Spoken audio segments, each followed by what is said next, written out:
Os cristãos, nós cristãos, estamos caindo no mesmo erro do povo judeu. O povo judeu acreditava porque era o povo da promessa, porque tinha o conhecimento das escrituras, eles achavam que não precisavam ser limpos, né? Eles não achavam que precisavam ser libertos. E Jesus veio mostrando que, na verdade, os sãos não precisavam de médicos, e sim os enfermos. Mas que, na verdade, todos estavam enfermos. Mas já que os judeus eles não achavam que precisavam ser limpos, eles perderam, junto com a humildade, eles perderam a oportunidade também de receber o Espírito Santo. Porque é Jesus que veio batizar com fogo, e já as Escrituras, as mesmas que eles passaram a vida toda lendo e fazendo todas as suas cerimônias, elas já apontavam para Jesus Cristo. Moisés disse que viria no futuro um profeta semelhante a ele, que a alma que não ouvisse esse profeta morreria. Então eles morreram espiritualmente. E tinham muitos, e a Bíblia narra que tinham muitos na sinagoga das autoridades que realmente, de fato, entenderam que Jesus era o Messias, mas não tiveram a coragem de abrir mão da sua posição na sinagoga. Tiveram a coragem. Eles preferiram amar a sua posição eclesiástica, né? Eles não queriam ser expulsos da sinagoga, perder amizades, romper com a sociedade. Eles tinham um apego maior ao cerimonialismo do que à verdade. E isso é uma lição para nós. Hoje em dia, o Evangelho é muito simples de compreender. As pessoas não entendem que a compreensão do Evangelho de forma simples, e tinha que ser assim porque nós não sabemos nem orar como convém a Deus, ela se dá mais na questão de a gente aprender que as Escrituras não podem ser maculadas, né? Elas não podem ser ultrapassadas em seus conhecimentos, porque você ultrapassa uma doutrina, você dá legalidade para a entrada de coisas malignas, né? Você dá entrada em outra religião, se você ultrapassar as escrituras. É como se você pegasse um cálculo exato, 2 mais 2, 4, e você quisesse dizer que o 2 mais 2 é 5. Você muda completamente a verdade em mentira. E assim as escrituras, a sua prova real é quando você compara a ideia que você tem de um texto com toda a escritura. E aí você tira a prova real de que aquele texto está ou equivocado ou ele está realmente alicerçado no que a Bíblia ensina. E é assim que o Espírito Santo trabalha. A palavra de Deus é a espada do Espírito Santo. Ela tem que ser afiada. A espada ela tem que ser forjada num tipo de material, não pode haver ar dentro do material, não pode haver nada que possa fazer essa espada quebrar, né? Ela é uma espada que que corta, divide heresias, divide entendimentos, porque ela veio para essa função. Ela é eficaz contra as mazelas do diabo. Porque o diabo, sim, tem uma intenção nítida em deturpar as escrituras. Ele tem essa intenção. As pessoas, por nós não sabermos orar como convém, às vezes a gente precisa também entender a simplicidade de quem não conhece as escrituras. O fato de alguém não conhecer as escrituras se dá simplesmente a esse fato. o Evangelho não foi revelado a essa pessoa. Não significa que Deus não a ame, não significa que Deus leva em consideração a ignorância dela. Não, não significa isso. Porque quem somos nós sem a revelação das Escrituras? Jesus disse: ninguém vem a mim se o Pai não o trouxer. Está escrito: ninguém pode dizer Senhor Jesus se não for pelo Espírito Santo. Então, quem não recebe o Espírito Santo não tem condição de compreender que Jesus é o Senhor. Não tem condição. Deus não o iluminou. Se vê lá na época de Paulo, o altar ao Deus desconhecido.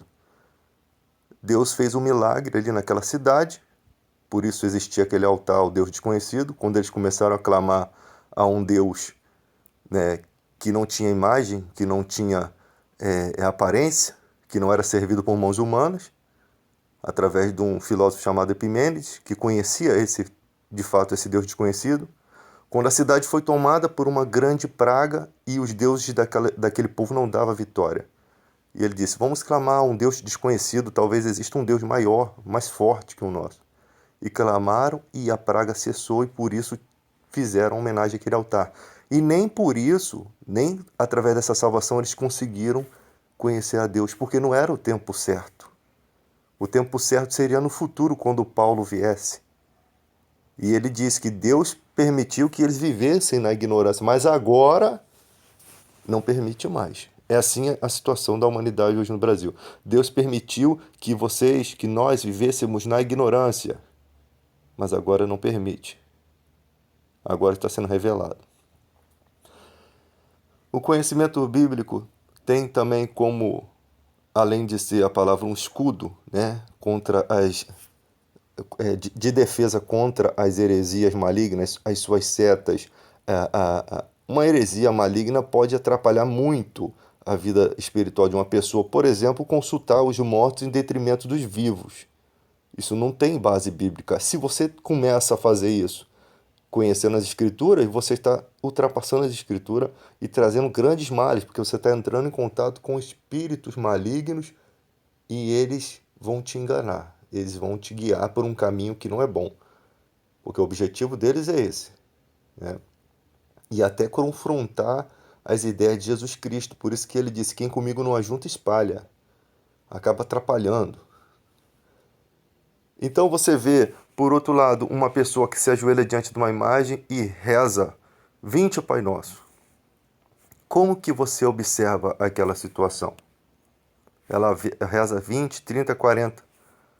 Eu observo uma pessoa em busca de uma devoção a Deus. Não, às vezes não sabe como, ela repete as mesmas palavras, mas o espírito dela, por mais que ela esteja fazendo algo que a Bíblia condena, que é ficar repetindo, repetindo, repetindo, ela de fato ela quer achar Deus. Não está totalmente correto, mas também não está totalmente errado. Ela quer achar Deus por meio daquele momento de devoção, ou seja, ela dedicou um momento de devoção para encontrar Deus sem saber como, mas da maneira que ela aprendeu. No meio evangélico, por isso que eu falo que nós estamos sendo enganados muitas vezes porque achamos que conhecimento é o fundamental. No meio evangélico, quando Deus toca no coração para você orar, os que já foram católicos, eles oram o Pai Nosso uma vez e depois começam a sua oração, muitas vezes, né? E só que logo pinta o desejo do coração: não, eu vou ler a Bíblia. Ao invés de orar, o cara escolhe o que lhe convém. Ele procura uma conveniência, ele não busca a Deus. E esse é o motivo pelos cristãos estarem fracos. Porque logo quando você começa a orar a Deus, o seu coração logo quer fazer outras coisas. Você quer passar a sua vida se entretendo, conversando, jogando conversa fora. Tal. E chega no final do dia, quando você faz um balanço do dia, da sua vida, você só pecou. O primeiro pecado, ficar distante de Deus, conhecendo a Deus. Foi o seu primeiro pecado, o meu primeiro pecado. Estamos distante de Deus, mesmo conhecendo maravilhas de Deus. Resistimos ao contato com o Espírito Santo. Nós dizemos, não, Espírito Santo, fica aqui, espera um pouquinho, que eu tenho outras coisas para resolver. E você nunca volta para resolver o seu problema com a presença de Deus. Você nunca volta para resolver aquilo que é necessário e fundamental, é o básico e fundamental. Paulo disse: ainda que eu pudesse me gloriar na carne, eu poderia, porque ele era um homem que era exercitado nos jejuns, nas orações, mas eu não faço isso. Não dá para se gloriar na carne, não confio na carne. Então ele buscava o quê? Oração. E quando estava preso em cadeias, o que que ele buscou? Louvar o Senhor. Você sabe que muitas vezes aquela cadeia que Paulo está preso, né, que ele não pode fazer nada, às vezes essa cadeia se chama tempo. Quando você está no seu trabalho, quando você está em algum lugar que você está preso pela obrigação do tempo, do dia, das suas necessidades humanas. E naquele lugar, ao invés de você escolher orar em espírito, adorar a Deus, você escolhe ficar de bobeira, ficar neutro. Você poderia transformar esses momentos em um momento de devoção. Aproveitar que a sua mente está à toa e começar a buscar a Deus. Aí o cara busca desenhar palavras cruzadas. Ele busca tudo, menos o que poderia ser muito bom. Talvez Deus esteja nos dando uma resposta. Enquanto você não sair daí, eu não te tiro daí. Enquanto você não souber como sair do fundo do poço, eu não vou te estender a mão. Você precisa achar e tentar achar uma saída. Quando eu ver que você está tentando, se esforçando, eu boto a mão e tiro você daí. É como se a gente fosse uma tartaruguinha dentro de um balde, cercada pelo tempo, sem chance de sair e sem querer achar o túnel de saída. A única saída de um balde é olhar para o alto, é olhar para cima. E se você não consegue alcançar, é buscar ajuda de cima. Então, quando muitas coisas que acontecem na nossa vida, a gente fica pensando, por que, Deus? Por que isso? Porque nós precisamos aprender a ser como Daniel. Daniel, ele ultrapassava os limites da oração, ele buscava, ele buscava. Quando fala orava 3 vezes ao dia, não era orar de qualquer maneira, não era uma busca simples, como um estalinho de fé. Era realmente oração mesmo, consagração. E os discípulos, na época de Pedro, eles tinham esse compromisso, a hora nona, de estar reunidos para orar, estar reunidos para buscar. Nós estamos querendo lutar contra sangue e carne. Nesse ano de 2019, nós não estamos lutando contra principados e potestades. Nós estamos nos enganando. Nós estamos nos enganando. Não quer dizer que você não pode fazer questões na vida de uma maneira, na linguagem humana, conversando a respeito de coisas. Mas uma coisa a gente precisa entender: nossa luta é no mundo espiritual também, e é a prioridade. Porque nessa que a gente vai por um lado, a gente esquece quem somos, a gente esquece a santidade, a gente argumenta para o nosso próprio coração que tem que ser dessa forma, porque isso, porque aquilo, porque se não for assim, não nada vai mudar, e a gente fica argumentando para nós mesmos, de nós para nós. Só que de fato isso é uma enganação do nosso coração. Nós não podemos dar muita importância a essas coisas. Nós temos que dar maior importância às Escrituras. Deus, ele foi para a liberdade que Cristo nos libertou. Ele nos fez livres. Até para querer buscá-lo ou não, somos livres. Somos livres. E às vezes nos enganamos porque na hora do culto abrir uma Bíblia e Deus nos usa, a gente acha que aquilo dali é porque Deus está aprovando nossa conduta. Não. É simplesmente porque foi exatamente aquele pequeno momento que você decidiu dedicar-se a Deus. E a bênção é sem medida. Toda vez que você decidir buscar a Deus, mesmo que não fosse no horário do culto, ele se apresentaria, se manifestaria. É muito bom você abrir a Bíblia e estudar. Isso mantém você com compromisso. Mas tem gente que lê a Bíblia como obrigação. Ela não medita sobre as Escrituras. Ela não, ó, tá escrito aqui, não ameis o mundo, nem o que no mundo existe. Se alguém ama o mundo, o amor do Pai não está nele. Ele não tem o amor do Pai dentro dele. As atitudes dele não são parecidas com a do Pai, porque ele ama o mundo. Aí ele diz, porque tudo o que há no mundo, ele começa a explicar o que ele está querendo dizer. A concupiscência da carne, dos olhos e a soberba da vida não é do Pai, mas do mundo. É do sistema do mundo. É da humanidade, com motivações malignas, lógico. O mundo passa. A sua concupiscência também vai passar. Mas aquele que faz a vontade de Deus permanece para sempre. Ele está dando um novo sentido para você entender que tudo isso daqui, a nossa carnalidade, nossas tentações, as coisas que a gente cobiça, isso tudo vai passar. Elas vieram não para ficar, elas vieram para fazer oposição à vontade de Deus em nós.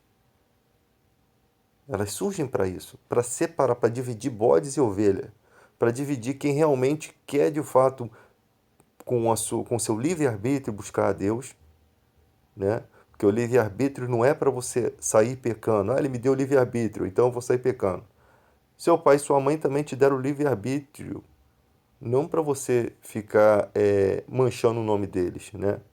Ele queria que você fosse alguém obediente, eles lutaram pela sua obediência. Você imagina o Pai Celeste, que é perfeito, que ele quer te dar um corpo glorioso, uma coroa para reinar com Cristo. Ele vai com certeza exigir padrões mais excelentes. Então o mundo vai passar e você precisa entender que se você fazer a vontade de Deus, você vai permanecer para sempre com Ele. Existe muita alegria, muita felicidade em Deus. Quando Jesus veio aqui e ele passou pela cruz, a mente dele constantemente estava conectada com Deus. Ele sempre ia para o Monte das Oliveiras. Por quê? Porque ele precisava de um pedacinho do céu para continuar vivendo aqui na terra. Ele precisava se lembrar, se manter aquecido acerca das lembranças do que ele é no céu, né, no caso. E da bondade de Deus. Ele não podia se esquecer jamais.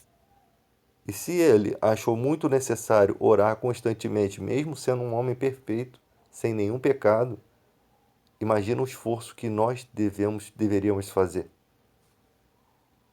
Deveria ser muito mais dobrado os nossos esforços.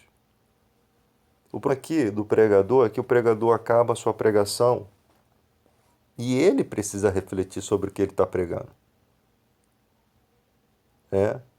Não é um desabafo isso aqui, não eu não posso pregar e fazer o contrário do que eu prego. Mas muitas vezes isso acontece comigo. Você prega e faz o contrário, e você mesmo fica se cobrando, porque a pregação não vem, não é nossa. Não é algo que a gente decora ou escreve para poder estar narrando isso aqui. Ela vai saindo, são dons de Deus. Então, o momento que nós estivermos numa fila de banco, o momento que estivermos na condução, quando você tá, não que você não possa tomar aquele momento como entretenimento em algumas vezes. Você pode ouvir um louvor, você pode conversar, você pode ler uma revista, você pode ler a Bíblia, você pode fazer o que você quiser, mas dê uma exclusividade aos momentos com Deus, porque eles são mais importantes. Porque naquele momento que você está ali, você neutro, você pode tomar uma atitude que você nunca na vida tomou errada. Porque o que acontece com a neutralidade humana é que ela se mantém constante. Ela se mantendo constante é perigoso. Quando você está sempre orando, buscando a Deus, aí você fica um momento neutro, isso não tem perigo algum, porque você está ainda com a unção em você. Ou você só está, ao menos, dedicando um momento a outra coisa que te satisfaz. Mas o problema é quando a neutralidade passa a fazer parte constante da vida do cara. Aí o cara já não consegue, as suas palavras já não são saudáveis, seus pensamentos não são pensamentos saudáveis. As coisas que ele fala não edificam em nada, são pura perda de tempo, e às vezes são coisas tão idiotas que a gente parece criança no meio dos amigos, né? Querendo fazer graça. Então, a gente tem que prestar atenção nisso, porque a neutralidade mata o cristão. Ser neutro no mundo bombardeado espiritualmente. Você pode estar aqui conversando na esquina, aqui jogando conversa fora, e tua casa está pegando fogo. Pode acontecer uma coisa na sua vida que você não está nem preparado para administrar. Você não está preparado para o baque, né? Você não está preparado para reagir de uma maneira saudável. Você não está buscando a proteção do seu lar. Orar, a gente tem que buscar a Deus, pregar é a tempo e fora de tempo, aproveitar as oportunidades. Sabe por quê? Nós temos que ter essa concentração em pregação porque o mundo está morrendo. Sem o Espírito Santo, o que resta são assassinos, pedófilos, ladrões, pessoas que o Evangelho não está alcançando. Quando fala pregar é a tempo e fora de tempo, se todos nós fizéssemos a nossa parte, essas pessoas poderiam estar abraçando o Evangelho. O ladrão poderia ter forças para deixar de ser ladrão. Todas essas pessoas que pecam, que estão em pecados, em pecados destrutivos, que destroem a vida das pessoas e dela mesmo, poderiam estar sendo libertas disso. Porque o Espírito Santo tem poder. A casa ficando vazia, sem a presença de Deus, é uma morada constante de demônios. Jesus disse isso. Porque o cara que ele tem um pensamento pecaminoso e nada resiste àquele pensamento, porque quando nós temos o Espírito Santo que milita contra a nossa carne, o nosso espírito, ele foi, como Jesus disse, o espírito está pronto, mas a carne é fraca. O Espírito Santo subjugou o nosso espírito, nos lavou, né, mudou a nossa criatura interior e agora ela tem possibilidade de lutar contra a carne. Então ficam se opondo e isso impede muitas vezes de que a gente faça o que a gente o que há no nosso pensamento, né? Mas na condição sem Jesus, em Colossenses 1,13, nós fomos tirados do império das trevas, do domínio de Satanás. Nós fomos transportados para o reino do Filho. Essas pessoas não. Elas não foram tiradas do império das trevas. Satanás, que é o príncipe desse século, continua subjugando suas ideias, seus pensamentos, suas emoções. Elas nem sequer têm condições de ter o que a gente tem. A quem muito é dado, muito é cobrado. Então, essas pessoas, o pecado vem, o que é nascido da carne é carne. Jesus disse, ele não tem como se inclinar para outro caminho, a não ser que nós venhamos com a palavra de Deus e consigamos fazer com que aquela palavra entre no coração delas e elas possam refletir. Não, ela possa refletir acerca dos seus pecados e pensar, não, eu não posso viver assim, que isso é um caminho de morte.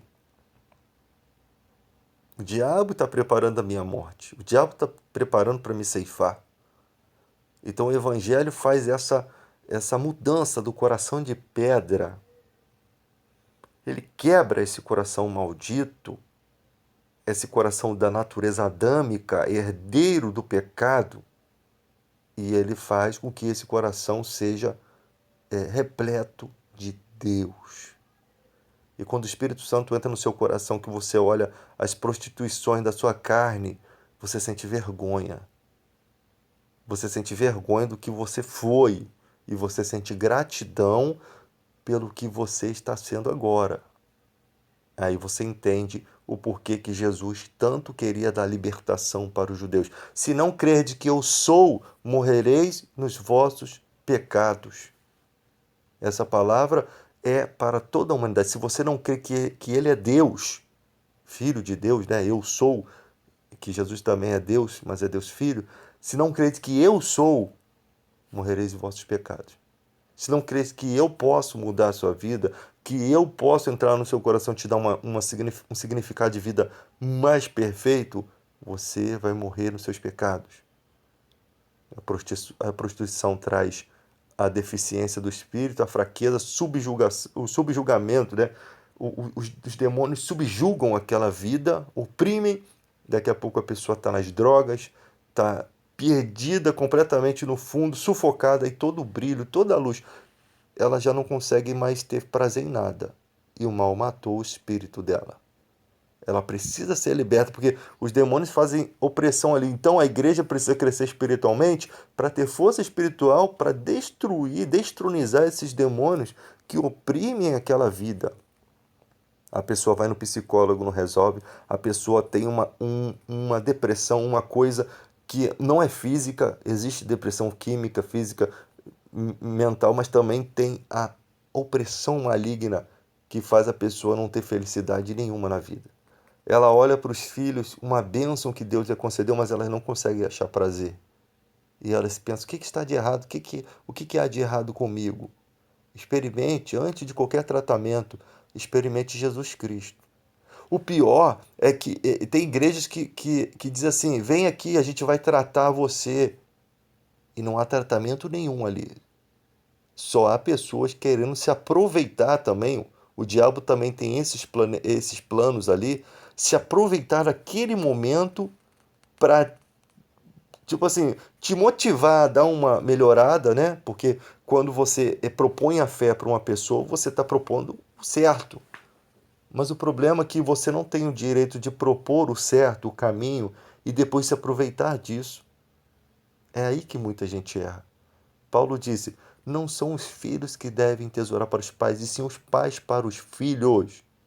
Se você recebeu de Deus e você ajudou alguém, mantenha esse exemplo para que ele no futuro também possa ser como você. Note o exemplo que Paulo queria deixar a Timóteo. Timóteo, afasta desse tipo de pessoa, afasta desses que esses são impuros na fé. O Deus deles é o ventre.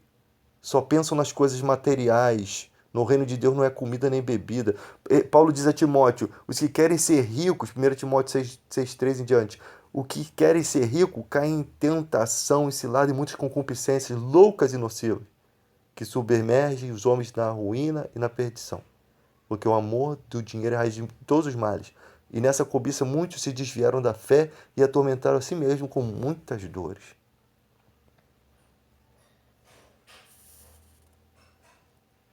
Então reflita sobre isso.